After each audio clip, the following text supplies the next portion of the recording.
Assalamualaikum warahmatullahi wabarakatuh. Jumpa lagi dengan saya Denny Melisna atau akrab disapa Denny DMX. Mantap. Oke. Semangat pagi, kita bisa luar biasa. Kali ini saya akan membahas secara global seperti apa sistem pada Sumitomo. Kebetulan saya tidak ada bahan untuk yang 130/5. Saya contohkan bahan yang 210/5. Tapi secara sistem sih sama. Tujuannya di sini adalah untuk mempermudah kita menjelaskan ke pelanggan seperti apa sih rekondisi itu. Jadi sebelum kita jauh melangkah memperbaiki suatu alat agar customer atau pelanggan atau konsumen ini berarti kita baru kenal ya. Kalau pelanggan itu berarti kita sudah akrab.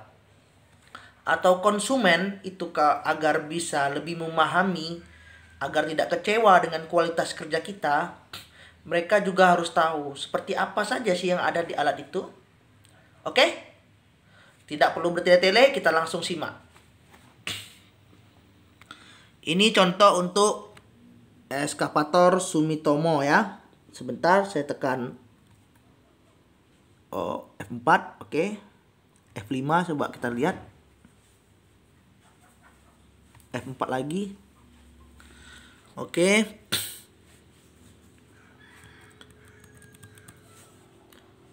Sebentar ya. Ya, di Sumitomo itu ada kabin, tapi ini biasanya jarang rusak. Ini kita lewati dahulu. Ya.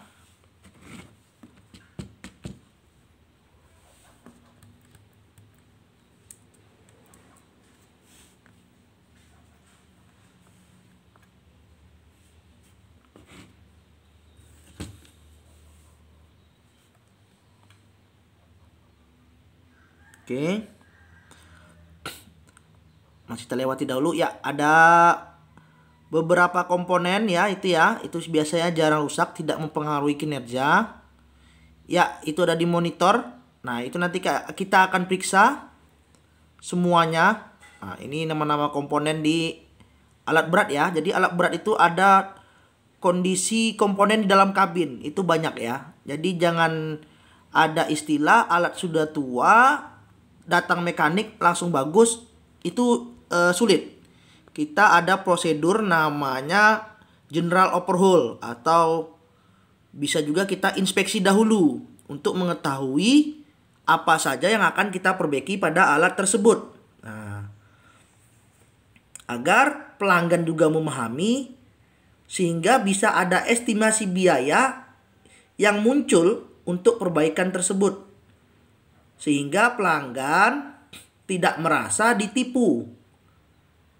Nah, jadi kita harus memberikan penjelasan ya, agar tidak timbul masalah ya. Di bangku ya ada tombol-tombolnya, itu semuanya nanti kita akan periksa. Di belakang kabin itu untuk elektrikalnya 130 sama, ada komputernya. Ya, itu komponen ada komputer, sekring, AC, relay, segala macam. Itu harus kita periksa. Apalagi yang berhubungan dengan error dan elektrikal ya. Itu nanti kita akan periksa. Kenapa alat bisa lemah segala macam, nanti kita akan periksa. Ini juga, ini untuk mode cara pemakaian alat. Untuk gasnya AHSP. Ada komputernya. Ini untuk monitor panel, menunjukkan ada yang paling pojok kiri adalah temperatur oli, yang di tengah temperatur hidrolik, yang di paling kanan adalah untuk fuel. Ini tombol-tombol di dalam kabin. Ya. Yang 1 2 3 4 5 itu adalah HM. Itu nanti detail kita jelaskan. Tapi itu tidak cukup waktunya di sini. Nah, ini sistem secara ringkas. Ada engine sama komputer itu saling keterkaitan karena dia sistem elektrikal. Jadi pengaturan gasnya diatur oleh ECM.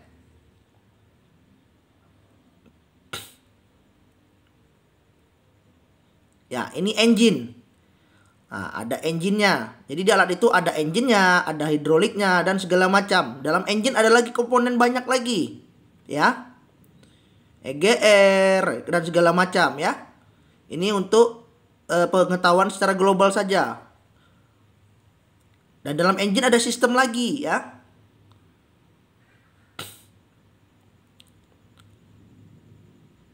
Nah, itu cara pengerjaannya pun ada aturannya lagi. Bahkan di attachment juga ada prosedurnya lagi. Mungkin ini umum, sudah banyak mekanik yang mengetahui, konsumen juga mengetahui. Di sasis juga ada, ya. Ada banyak teknik lagi di dalamnya. Dan semua itu dibutuhkan perhitungan yang matang, ya. Di bagian kaki-kaki juga roller, ya. Di bagian track. Kebetulan untuk DMX service tidak ambil job ini, track dan pinggang ya. Ini tidak kita ambil. Makanya DMX service tidak bisa 100% untuk memperbaiki alat. Karena DMX service fokus ke engine, electrical dan hydraulic system. Itu sensor-sensornya ya. Ya, seperti itu sistemnya. Ada solenoidnya.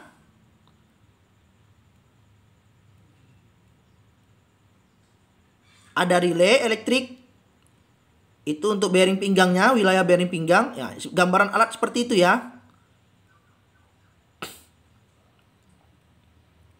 Nah, terlihat ribet bukan? Sebenarnya ini sepele. Tapi di mata mekanik. Sebenarnya kalau konsumen itu sudah kompeten, konsumen itu sudah memahami sistem alat itu, dan dia menduduki posisi sebagai owner atau seorang pengusaha, ditambah lagi dia tahu cara menghargai anggota karyawannya ya, itu sebenarnya mekanik freelance kalau masuk tinggal simple saja, karena sudah perhitungan di awal saling percaya, sudah clear ya. Tapi ada beberapa customer yang mungkin baru belajar alat berat atau bagaimana, kita juga harus menjelaskan detail. Atau ada customer yang egois, ngeyel, kita harus buat komitmen berbentuk surat. Mereka main aman, kita juga harus main aman.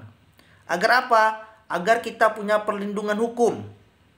Jadi suatu ketika ada permasalahan, kita bisa punya bukti-bukti untuk mempertanggungjawabkan. Dan seandainya pun ketika kita difitnah, kita punya bukti-bukti bahwa kita sudah melakukan kebenaran. Dan itu bisa dipertanggungjawabkan. Makanya DMX dalam episode ini akan membuat surat tertulis kepada pelanggan, aturan-aturan yang akan terjadi jika kita melakukan kesepakatan kerjasama. Kita fokus dalam perbaikan, mereka fokus dalam mensupport perbaikan. Nah, tidak semua customer kita perlakukan seperti itu. Beberapa customer saja yang masuk ke dalam daftar customer yang ya bukan langganan. Karena kalau sudah langganan, kita datang, bayar, selesai. Mereka bayar di muka. Atau kadang kita dahulu datang, baru mereka bayar. Sistemnya simple. Karena kita sudah kerjasama lama. Mereka sudah kenal siapa saya, Denny DMX, dan saya juga kenal kepada siapa mereka. Mungkin secara singkat itu saja yang dapat saya sampaikan. Untuk mengenal Sumitomo lebih dalam lagi, jangan lupa like, subscribe, dan tonton terus aksi-aksi saya. Ketika saya ada waktu, saya akan berusaha untuk sharing-sharing knowledge dan berbagai macam tentang Sumitomo maupun Komatsu. Serta permasalahan-permasalahan yang terjadi di lapangan seperti apa, silahkan tonton terus di channel saya. Insya Allah tidak merugikan siapapun dan semoga bermanfaat bagi kita semua. Assalamualaikum warahmatullahi wabarakatuh.